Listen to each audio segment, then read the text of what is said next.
Bonjour et bienvenue chez DigiSchool, je suis Séverine Mazière, votre professeure de français, et aujourd'hui je vais vous parler de la composition des mots, et notamment des types de mots.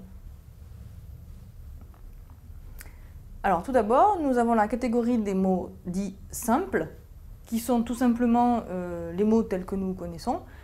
Par exemple, les noms communs, comme le mot page, les verbes, comme le verbe être, les prépositions, dans, les adjectifs qualificatifs, près, les adverbes, ici. Les mots simples peuvent être de toutes les catégories grammaticales.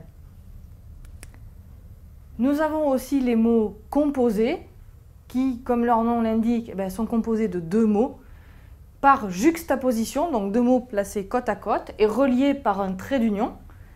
Ces deux mots existent aussi de manière indépendante comme mots simples. Par exemple, comme nom, on peut avoir un coffre-fort qui est composé d'un nom commun plus un adjectif qualificatif. On peut avoir le nom sans-abri qui est composé d'une préposition suivie d'un nom commun.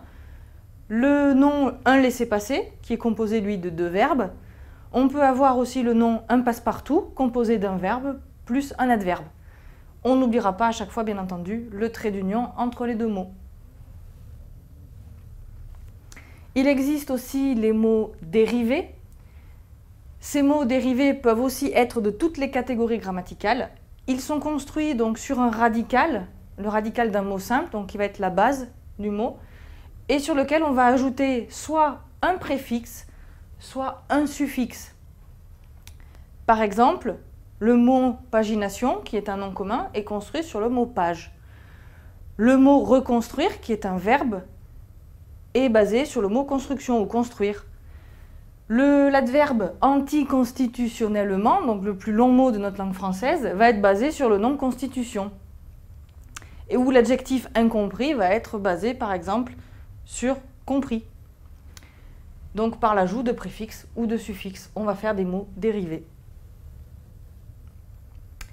En conclusion, on peut dire que dans notre langue française, il existe des mots simples, des mots composés ou des mots dérivés. Voilà pour cette petite présentation. Si vous voulez en savoir plus, DigiSchool met à votre disposition d'autres vidéos justement sur le radical, le préfixe et le suffixe. À bientôt.